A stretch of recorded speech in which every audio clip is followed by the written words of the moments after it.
Hello friends, ನಿನ್ನ ಜೊತೆ ನನ್ನ ಕತೆ ಧಾರಾವಾಹಿ ಬುಧವಾರದ ಸಂಚಿಕೆಯಲ್ಲಿ ಏನಾಗುತ್ತಪ್ಪ ಅಂದರೆ, ಇನ್ನು ಇಲ್ಲಿ ಅಜಿತ್ ಅವರು ಬರ್ತಾರೆ ಅಜ್ಜಿಗೆ ಸಮಾಧಾನ ಮಾಡೋಕ್ಕೆ. ಅಷ್ಟರಲ್ಲ ಅಪೇಕ್ಷೆನ ನೋಡಿಬಿಟ್ಟು, ಓ ಅಪೇಕ್ಷೆ ಇಲ್ಲೇ ಇದ್ದಾಳೆ, ನಾನು ಏನೇ ಮಾಡಿದ್ರೂ ವರ್ಕೌಟ್ ಆಗೋದಿಲ್ಲ, ಇವಳು ಏನಾದರೂ ಅಜ್ಜಿಗೆ ಕೊಕ್ಕೆ ಹಾಕ್ತಾಳೆ, ಮೊದಲು ಇವಳನ್ನ ನಾನು ಬುಟ್ಟಿಗೆ ಹಾಕೋಬೇಕು ಅಂತ.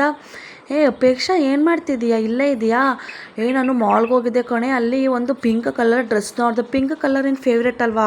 ಹೆಂಗಿತ್ತಂದರೆ ಡ್ರೆಸ್ಸು ಸಕ್ಕತ್ತಾಗಿತ್ತು, ನಿನಗೆ ಹೇಳಿ ಮಾಡಿಸ್ದಂಗಿತ್ತು.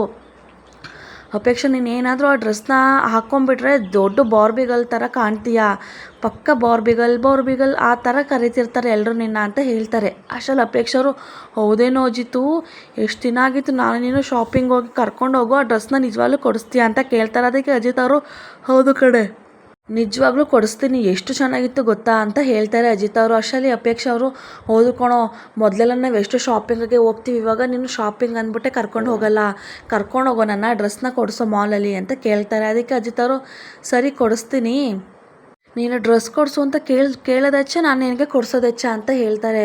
ಅದಕ್ಕೆ ಅಜಿತ್ತು, ನೀನು ತುಂಬ ಆಗ್ಬಿಟ್ಟಿದೆಯಾ ಕಣೋ, ಅಯ್ಯೋ ನನ್ನ ತಮ್ಮ ಅಂದರೆ ಹಿಂಗಿರಬೇಕು, ಬಾರೋ ಬೇಗ ಅಜ್ಜಿ ಜೊತೆ ಕುತ್ಕೊಂಡು ಮಾತಾಡೋ, ಅದೇನು ಮಾತಾಡಪ್ಪ ಆರಾಮಾಗಿ ಅಂತ ಅಜ್ಜಿ ಜೊತೆ ಅಜಿತ್ನ ಕೂರಿಸ್ತಾಳೆ ಅಪೇಕ್ಷಾ. ನಂತರ ಇನ್ನು ಅಜ್ಜಿ ಹತ್ರ ಕೇಳ್ಕೊತಿರ್ತಾರೆ, ಅಜ್ಜಿ ನನ್ನ ಮುದ್ದು ಅಜ್ಜಿ ಅಲ್ವಾ, ನಿನಗೋಸ್ಕರ ನಾನು ಅಡುಗೆ ಮಾಡಿದ್ದೀನಿ, ಬಾ ಅಜ್ಜಿ ಪ್ಲೀಸ್ ಟೇಸ್ಟ್ ಮಾಡು, ನನ್ನ ಮುದ್ದು ಬಂಗಾರಿ ಅಜ್ಜಿ ಅಲ್ವಾ, ಬಾ ಅಜ್ಜಿ ಅಂತ ಕರೀತಾರೆ. ಅಷ್ಟರಲ್ಲಿ ಅಜ್ಜಿ ಸರಿ ಆಯಿತು ನಡಿ ಅಂದ್ಕೊಂಡು ಬರ್ತಾರೆ. ಹಿಂದೆಗಡೆ ಅಪೇಕ್ಷೆನೂ ಕೂಡ ಬಂದು ಡೈನಿಂಗ್ ಟೇಬಲ್ ಮೇಲೆ ಎಲ್ಲರೂ ಕೂಡ ಕೂತ್ಕೋತಾರೆ. ಅಷ್ಟರಲ್ಲಿ ಸಂಗೀತ ಅವರು, ರೀ ಹೋದ ಕೆಲಸ ಏನಾಯಿತು, ಇನ್ವೆಸ್ಟರು ಸಿಕ್ಕಿದ್ರ, ಒಪ್ಕೊಂಡ್ರ ಅಂತ ಕೇಳ್ತಾರೆ. ಅಷ್ಟರಲ್ಲಿ ಶ್ರವಣ ಅವರು ರಾಮುಖ ನೋಡಿ, ನಾಳೆಗೆಲ್ಲ ಒಂದು ಕ್ಲಾರಿಟಿ ಸಿಗುತ್ತೆ ಅಂತ ಹೇಳ್ತಾರೆ. ಹೌದಾ, ಸರಿ, ಹಾಗಾದರೆ ಏನೋ ಅದ್ರ ಬಗ್ಗೆ ಯೋಚನೆ ಮಾಡೋದು ಬೇಡ ಬಿಡಿ, ಎಲ್ಲ ಕೂಡ ಒಳ್ಳೆಯದಾಗುತ್ತೆ ಅಂತ ಸಂಗೀತ ಅವರು ಹೇಳ್ತಾರೆ. ನಂತರ ಅಜ್ಜಿ ಬಂದರು ಅಂತ ಹೇಳಿ ಇಲ್ಲಿ ಡೈನಿಂಗ್ ಟೇಬಲ್ ಹತ್ರ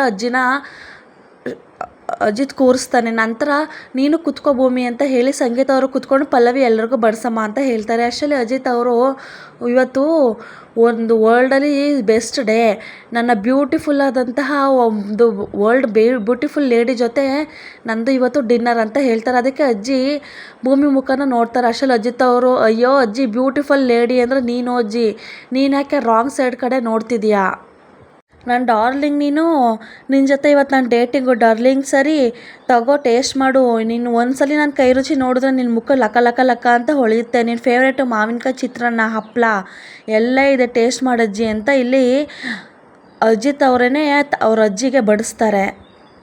ಅಜ್ಜಿ ನೋಡು, ನನ್ನ ಮೊಮ್ಮಗ ಇಷ್ಟೆಲ್ಲ ಅಡುಗೆನ ನನಗೋಸ್ಕರನೇ ಮಾಡಿರೋದು ಗೊತ್ತಾ ಅಂತ ಹೇಳ್ತಿರ್ತಾರೆ. ಅಷ್ಟರಲ್ಲಿ ಅಜಿತ್ ಅವರು, ಅಜ್ಜಿ ತಗೋ ನಿನ್ನ ಫೇವ್ರೇಟ್ ಮಾವಿನಕಾಯಿ ಚಿತ್ರಾನ್ನ ಅಂತ ತಿನ್ಸೋದಕ್ಕೆ ಹೋಗ್ತಾರೆ. ಅಷ್ಟರಲ್ಲಿ ಭೂಮಿ, ರೀ ಸ್ವಲ್ಪ ತಡೀರಿ ತಿನ್ನಿಸ್ಬೇಡಿ ಅಂತಾರೆ. ಯಾಕೆ ಏನಾಯಿತು ಅಂತ ಕೇಳಿದಾಗ ಅಜಿತ್ ಅವರು, ಭೂಮಿ ಹೇಳ್ತಾಳೆ, ಅಲ್ಲ ಕಣ್ರಿ, ಅಜ್ಜಿಗೆ ಫೇವ್ರೇಟ್ ಅಂದರೆ ಸ್ವೀಟು, ಮತ್ತು ಮೊದಲು ಸ್ವೀಟ್ ತಾನೇ ತಿನ್ನಿಸ್ಬೇಕು, ಮತ್ತು ನಮ್ಮ ಪದ್ಧತಿನೂ ಯಾವಾಗಲೂ ಕೂಡ ಇದೇ ರೀತಿ ಸ್ವೀಟ್ ತಿನ್ನೋದ್ರಿಂದನೇ ಸ್ಟಾರ್ಟ್ ಆಗುತ್ತೆ, ಫಸ್ಟು ಜಾಮೂನ್ ತಿನ್ನಿಸಿ ಅಂತಾಳೆ.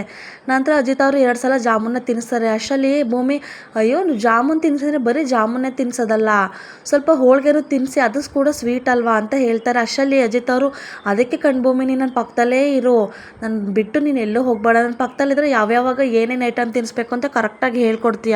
ಅಷ್ಟರಲ್ಲಿ ಅಜ್ಜಿ, ಅಲ್ಲ ಯಾವಾಗಲೂ ನೀನು ಮೊದಲೊತ್ತಿತ್ತು ನಿನ್ನ ಹೆಂಡತಿಗೆ ತಾನೇ ತಿನ್ನಿಸ್ತಿದ್ದು, ಇವತ್ತು ಯಾಕೆ ನನಗೆ ತಿನ್ನಿಸ್ತಿದೀಯಾ ಅಂತ ಹೇಳ್ತಾರೆ. ಅದಕ್ಕೆ ಅಜಿತ್, ಇವಾಗ ನಾನು ಮೊದಲನೇ ತುತ್ತು ಭೂಮಿಗೆ ತಿನ್ನಿಸ, ನಿನಗ್ಯಾಕೆ ತಿನ್ನಿಸ್ತೇನದಲ್ವ ನಿನ್ನ ಡೌಟು. ನೋಡಜ್ಜಿ, ಇಡೀ ಪ್ರಪಂಚದಲ್ಲಿ ಮೊದಲು ನನಗೆ ತುಂಬಾ ಇಷ್ಟ ಮತ್ತು ತುಂಬಾ ಪ್ರೀತಿ ಕೊಟ್ಟಿರೋದು ನೀನು ಮಾತ್ರ, ಅದಕ್ಕೆ ನನಗೆ ಯಾವಾಗಲೂ ಕೂಡ ನೀನು ಇಷ್ಟ, ಆಮೇಲೆ ಮಿಕ್ತವರೆಲ್ಲ.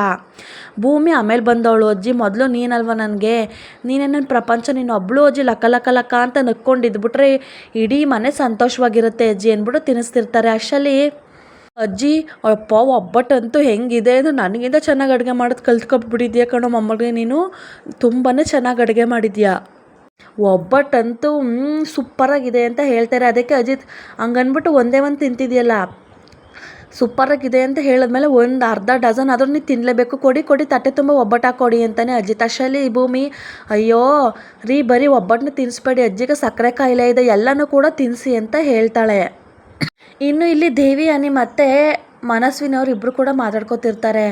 ಮನಸ್ವಿನವ್ರು ಹೇಳ್ತಿರ್ತಾರೆ, ಆ ರಾಣನ ಬಗ್ಗೆ ಈ ಶ್ರವಣ್ ಪೂರ್ತಿಯಾಗಿ ಮಾಹಿತಿನ ತಿಳ್ಕೊಂಡು ಪೋಸ್ಟ್ ಮಾರ್ಟಮ್ ರಿಪೋರ್ಟ್ ಕೊಡೋ ತನಕನೂ ಕೂಡ ಈ ಡೀಲ್ ನಡೆಯೋದಿಲ್ಲ, ಈ ರಾಣನ ಕೇಸು ಮುಗಿಯೋದಿಲ್ಲ. ಅದಕ್ಕೆ ದೇವೇನವರು ಆ ಶ್ರವಣ್ನ ಕರ್ಕೊಂಡು ಹೋಗಲೇಬಾರ್ದಿತ್ತು, ಯಾಕೆ ಕರ್ಕೊಂಡು ಹೋಗದೆ ಇರೋ ಥರ ತಡಿಬೇಕಿತ್ತು ತಾನೇ ಅಂತ ಬೈತಾರೆ. ಅಷ್ಟರಲ್ಲಿ ಮನಸ್ವಿನಿಯವರು ಅಯ್ಯೋ ಅಲ್ಲ, ಅವ್ರನ್ನೇನಾದರೂ ನಾನು ತಡೆದೇ ಇದ್ದರೆ ಅವ್ರಿಗೆ ಅಲ್ಲೇ ಡೌಟ್ ಬಂದುಬಿಡ್ತಿತ್ತು ಅಂತ ಹೇಳ್ತಾರೆ. ಅದಕ್ಕೆ ದೇವ್ಯಾನಿ ಎಲ್ಲಿ ಹೋಗುತ್ತೆ ಪೊಲೀಸ್ ಬುದ್ಧಿ, ಸ್ವಲ್ಪ ಏನಾದರೂ ವಾಸನೆ ಸಿಕ್ಕಿದ್ರೆ ಸಾಕು ಎಲ್ಲನೂ ಕೂಡ ಕಂಡಿಡಿದು ಬಿಡ್ತಾನೆ. ನೋಡು ಅಶ್ವಿನಿ, ಅಟ್ ಎನಿ ಕಾಸ್ಟ್ ರಾಣಗೆ ಕಾಲ್ ಮಾಡಿ ಅವನು ಒಳ್ಳೆತನದ ಬಗ್ಗೆ ಮಾತ್ರ ಪ್ರೊಸೀಜ್ ಆಗಬೇಕು, ಅವ್ನು ಮಾಡೋ ದಂಧೆಗಳ ಬಗ್ಗೆ ಗೊತ್ತಾಗಬಾರ್ದು, ಆ ರೀತಿ ಮ್ಯಾನೇಜ್ ಮಾಡೋಕ್ಕೆ ಹೇಳು. ಯಾವುದೇ ಕಾರಣಕ್ಕೂ ಈ ಡೀಲ್ ಡಿಲೇ ಆಗಬಾರ್ದು, ಕ್ಯಾನ್ಸಲ್ ಆಗಬಾರ್ದು, ಈ ಡೀಲ್ ಕಂಟಿನ್ಯೂ ಆಗಲೇಬೇಕು. ನಾವು ಅಂದ್ಕೊಂಡಿರೋ ಹಾಗೆ ಆ ರಾಮ್ನ ನಾವು ತೋಡಿರೋ ಗೆಡ್ಡಕ್ಕೆ ಬೀಳಿಸ್ಲೇಬೇಕು. ಅಷ್ಟರಲ್ಲಿ ಅಶ್ವಿನಿ ಅವರು ಸರಿ ಅಂದ್ಬಿಟ್ಟು ಹಲೋ ರಾಣಾ ಬಾಯ್ ಅಂದ್ಬಿಟ್ಟು ಮಾತಾಡ್ತಿರ್ತಾರೆ. ಮಾತಾಡಾಗಿ ತಿರ್ಕೊಂಡ್ರೆ ಅಲ್ಲಿ ಸಂಗೀತ ಅವ್ರು ನಿಂತಿರ್ತಾರೆ. ನೋಡ್ಬಿಟ್ಟು ಇಬ್ರಿಗೂ ಕೂಡ ಶಾಕ್ ಆಗುತ್ತೆ. ಸಂಗೀತ ಅವ್ರು ಬಂದು ಅಲ್ಲಮ್ಮ, ಯಾರ ಜೊತೆ ಇಷ್ಟೋ ತನಕ ಫೋನಲ್ಲಿ ಮಾತಾಡ್ತಿದ್ದೆ, ಅದು ಇಷ್ಟೊತ್ತಲ್ಲಿ ಏನೋ ಬಾಯ್ ಅಂತ ಮಾತಾಡ್ದಂಗಿತ್ತು, ಯಾರದು, ನಾನು ಯಾವತ್ತೂ ನೀನು ಆ ರೀತಿ ಮಾತಾಡೋದನ್ನ ನೋಡಿಲ್ವಲ್ಲ, ಯಾರದು ಬಾಯ್ ಅಂತ ಕೇಳ್ತಾಳೆ. ಅಷ್ಟರಲ್ಲಿ ಅಶ್ವಿನಿ ಅವರು ಯೋಚನೆ ಮಾಡಿಕೊಂಡು ಆ ಅತ್ತೆ ಅದು ನಮ್ಮ ಆಶ್ರಮದಲ್ಲಿ ಒಂದು ನಾರ್ತ್ ಇಂಡಿಯನ್ ಹುಡುಗ ಇದ್ದ, ಅವನನ್ನು ನಾವು ಯಾವಾಗಲೂ ಬಾಯ್ ಅಂತ ಕರಿತಿದ್ವಿ, ಅವನ ಜೊತೆ ಫೋನಲ್ಲಿ ಮಾತಾಡ್ತಿದ್ದೆ ಅಂತ ಹೇಳ್ತಾರೆ. ಅದನ್ನು ನಂಬ್ಕೊಂಡು ಹೌದಾ ಸರಿ ಆಯಿತು, ಅಜ್ಜಿ ಮತ್ತೆ ಶ್ರವಣ್ ನಿಮ್ಮ ಜೊತೆ ಮಾತಾಡಬೇಕು ಅಂತಿದ್ದ, ಸ್ವಲ್ಪ ಬಾ ಅಂದ್ಬಿಟ್ಟು ಕರ್ಕೊಂಡು ಹೋಗ್ತಾರೆ. ಇನ್ನು ಇಲ್ಲಿ ಅಜಿತ್ ಮತ್ತು ಭೂಮಿ ರೂಮಲ್ಲಿ ಇರ್ತಾರೆ. ಒಂದೇ ಸಮಯ ಭೂಮಿಯವರು ಸೀನ್ತಿರ್ತಾರೆ ಬೆಡ್ ಹಾಸ್ಕೊಂಡು. ಅದಕ್ಕೆ ಯಾಕೆ ಏನಾಯಿತು ಅಂದಾಗ ಏನೂ ಇಲ್ಲ, ಅದು ಸೀನ್ ಬರ್ತಿದೆ, ಸ್ವಲ್ಪ ಕೋಲ್ಡ್ ಆಗಿರಬೇಕು ಅಂತ ಹೇಳ್ತಾಳೆ. ನಂತರ ಬಂದು ಎ ಸಿನ ಅಜಿತ್ ಅವರು ಆಫ್ ಮಾಡ್ತಾರೆ. ಅದಕ್ಕೆ ಭೂಮಿ ಅಲ್ಲ ಸಾಹೇಬ್ರೆ, ನೀವು ಎ ಸಿ ಯಾಕೆ ಆಫ್ ಮಾಡಿದ್ರಿ ಅಂತ ಅಂದಾಗ ನಿಮಗೆ ಕೋಲ್ಡ್ ಆಗಿದೆ ಅಲ್ಲ ಅದಕ್ಕೆ ಅಂತ ಅಜಿತ್ ಅವ್ರು ಹೇಳ್ತಾರೆ. ಅದಕ್ಕೆ ಭೂಮಿ ಅಲ್ಲ ಸಾಹೇಬ್ರೆ, ಕೋಲ್ಡ್ ಆಗಿದೆ ಅಂತ ಹೇಳಿ ಎ ಸಿನ ಆಫ್ ಮಾಡಿಬಿಟ್ರಲ್ಲ, ಈಗ ನಿಮಗೆ ನಿದ್ದೆ ಬರಲ್ವಲ್ಲ, ನಿಮ್ಗೆ ಎ ಸಿ ಇಲ್ಲದೆ ಇದ್ದರೆ ನಿದ್ದೆ ಬರೋದಿಲ್ವಲ್ಲ, ಈ ನೈಟೆಲ್ಲ ಜಾಗರಣೆ ಮಾಡ್ತೀರಾ ಅಂತ ಹೇಳ್ತಾರೆ. ಅದಕ್ಕೆ ಪರವಾಗಿಲ್ಲ ಬಿಡು, ಅಡ್ಜಸ್ಟ್ ಮಾಡ್ಕೋತೀನಿ, ನೀನು ಬಂದು ಮೇಲ್ ಮಲ್ಕೋ ಅಂತ ಹೇಳ್ತಾನೆ ಅಜಿತ್. ಅದಕ್ಕೆ ಅಲ್ಲ ಸಾಹೇಬ್ರೆ, ನಾನು ಮೇಲ್ ಮಲ್ಕೊಂಡ್ರು ನೀವೇನು ಮಾಡ್ತೀರಾ, ಅವತ್ತು ಆಗಿದೆಯಲ್ಲ ಅಪ್ಸರ ಇನ್ಸಿಡೆಂಟು, ಅದು ನೆನೆಸ್ಕೊಂಡ್ರೆ ಈಗಲೂ ಮೈ ಜುಮ್ಮನಂತೆ ಅಂತ ಹೇಳ್ತಾಳೆ. ಅದಕ್ಕೆ ನೋಡು ಭೂಮಿ, ಅವಾಗವಾಗ ನಡೆದಿರೋ ಇನ್ಸಿಡೆಂಟ್ಗಳನ್ನ ಹೇಳಿ ನನ್ನ ಕಾನ್ಷಿಯಸ್ ಮಾಡಿಸ್ಬೇಡ, ನೀನು ಬಂದು ಮೇಲ್ಗಡೆ ಮಲ್ಕೊ, ನಾನು ಕೆಳಗಡೆ ಮಲ್ಕೋತೀನಿ ಅಂತ ಅಜಿತ್ ಅವ್ರು ಹೇಳ್ತಾರೆ. ಅದಕ್ಕೆ ಭೂಮಿ ಅಲ್ಲ ಸಾಹೇಬ್ರೆ, ನೀವು ಕೆಳಗಡೆ ಮಲ್ಕೊಂಡು ಅಭ್ಯಾಸ ಇಲ್ವಲ್ಲ ಅಂತ ಹೇಳ್ತಾಳೆ. ಅದಕ್ಕೆ ಅಜಿತ್ ಇಲ್ಲ ನಾನು ಅಭ್ಯಾಸ ಮಾಡ್ಕೊತೀನಿ ಅಂತಾನೆ. ಅದಕ್ಕೆ ನನಗೆ ಮೇಲ್ಗಡೆ ಮಲ್ಕೊಂಡು ಅಭ್ಯಾಸ ಇಲ್ವಲ್ಲ ಅಂದಾಗ ಅಜಿತ್ ಬೈತಾನೆ. ಅಲ್ಲ ಭೂಮಿ, ನಾನು ಕೆಳಗಡೆ ಮಲ್ಕೊಂಡು ಅಭ್ಯಾಸ ಮಾಡ್ಕೋತೀನಿ ಅಂದಮೇಲೆ ನೀನು ಮೇಲ್ಗಡೆ ಮಲ್ಕೊಂಡು ಅಭ್ಯಾಸ ಮಾಡ್ಕೋಬೇಕು, ಬಂದು ಬಾಯಿ ಮುಚ್ಕೊಂಡು ಮೇಲ್ಗಡೆ ಮಲ್ಕೋ. ನಂತರ ಅಜಿತ್ ಅವರು ಹೊರಗಡೆ ಹೋಗ್ತಿರ್ತಾರೆ. ಎಲ್ಲಿಗೆ ಹೋಗ್ತಿದ್ಯಾ ಸಾಹೇಬ್ರೆ ಅಂತ ಕೇಳಿದಾಗ ಅಜಿತ್ ಹೇಳ್ತಾರೆ, ಅದು ನಮ್ಮ ಮನೇಲಿ ಒಂದು ಇಲಿ ಇತ್ತು, ಆ ಇಲಿಗೆ ಹುಷಾರು ತಪ್ಪಿದಾಗ ನಾನೇ ಮೆಡಿಕೇಷನ್ನ ಮಾಡ್ತಿದ್ದೆ, ಅದಕ್ಕೋಸ್ಕರ ಹೊರಗಡೆ ಹೋಗ್ತಿದ್ದೀನಿ ಅಂತಾರೆ. ಅದಕ್ಕೆ ಏನು ಹಾಗಂದರೆ ನಾನು ನಿಮ್ಮ ಇಲಿನ ಅಂತ ಭೂಮಿ ಕೇಳ್ತಾಳೆ. ಅದಕ್ಕೆ ಅಜಿತ್ ಅವರವರ ಭಾವಕ್ಕೆ ತಕ್ಕದ್ದು, ಸರಿ ನೀನು ಇಲ್ಲೇ ಬಿತ್ಕೊಂಡಿರು ಮಂಚದ ಮೇಲೆ, ನಾನು ಹೋಗಿ ಅರಿಶಿಣದ ಹಾಲು ಮಾಡ್ಕೊಂಬರ್ತೀನಿ ಅಂದ್ಬಿಟ್ಟು ಹೊರಗಡೆ ಹೋಗ್ತಾನೆ. ಇನ್ನು ಇಲ್ಲಿ ಅಜಿತ್ ಮತ್ತು ಭೂಮಿನ ಬಿಟ್ಟು ಮನೆಯವರೆಲ್ಲರೂ ಕೂಡ ಕೂತಿರ್ತಾರೆ.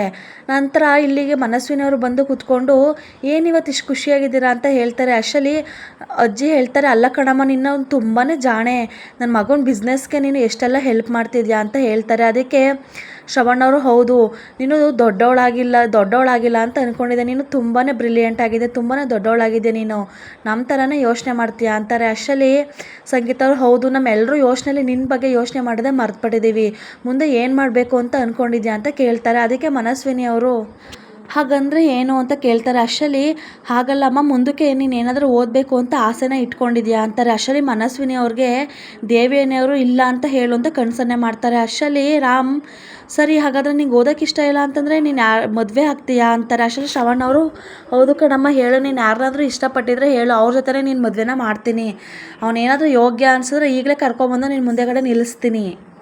ಅಷ್ಟರಲ್ಲಿ ಅಜಿತ್ ಅವರು ಆಚೆಗಡೆ ಬಂದು ಸದಾ ಅವ್ರು ಅವಾಗಲೇ ಕಾಲ್ ಮಾಡಿದ್ರೆ ಕಿಚನ್ ಹತ್ರ ನೆಟ್ವರ್ಕ್ ಬೇರೆ ಸಿಗ್ತಿಲ್ಲ, ಇಷ್ಟೊತ್ತಲ್ಲಿ ಕಾಲ್ ಮಾಡಿದ್ರೆ ಬಿಡು ಬೆಳಗ್ಗೆ ಮಾಡೋಣ ಅಂತ ಅಂದ್ಕೊಂಡು ತಿರುಗ್ತಾರೆ. ಅಷ್ಟರಲ್ಲಿ ಅಲ್ಲಿ ಎಲ್ಲರೂ ಕೂತಿರೋದನ್ನ ನೋಡ್ಬಿಟ್ಟು ಅಲ್ಲೇ ನಿಂತ್ಕೋತಾರೆ.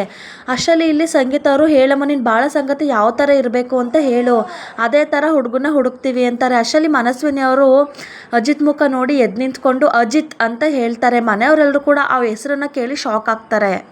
ಶ್ರವಣ್ ಅವ್ರು ಏನು ಹೇಳ್ತಿದ್ಯಾ ಅಜಿತಾ ಅಂತ ಕೇಳ್ತಾರೆ.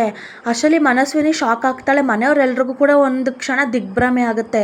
ಫ್ರೆಂಡ್ಸ್, ಇವತ್ತಿನ ಎಪಿಸೋಡ್ ಇಲ್ಲಿಗೆ ಮುಗಿಸ್ತಿದ್ದೀನಿ. ಮತ್ತೆ ನಾನು ಗುರುವಾರದ ಸಂಚಿಕೆ ಬಗ್ಗೆ ಮಾಹಿತಿನ ಕೊಡ್ತೀನಿ. ದಯವಿಟ್ಟು ಚಾನಲ್ನ ಸಬ್ಸ್ಕ್ರೈಬ್ ಮಾಡಿಕೊಂಡು ವಿಡಿಯೋ ನೋಡಿ ಅಂತ ಹೇಳ್ತಾ thank you for watching guys.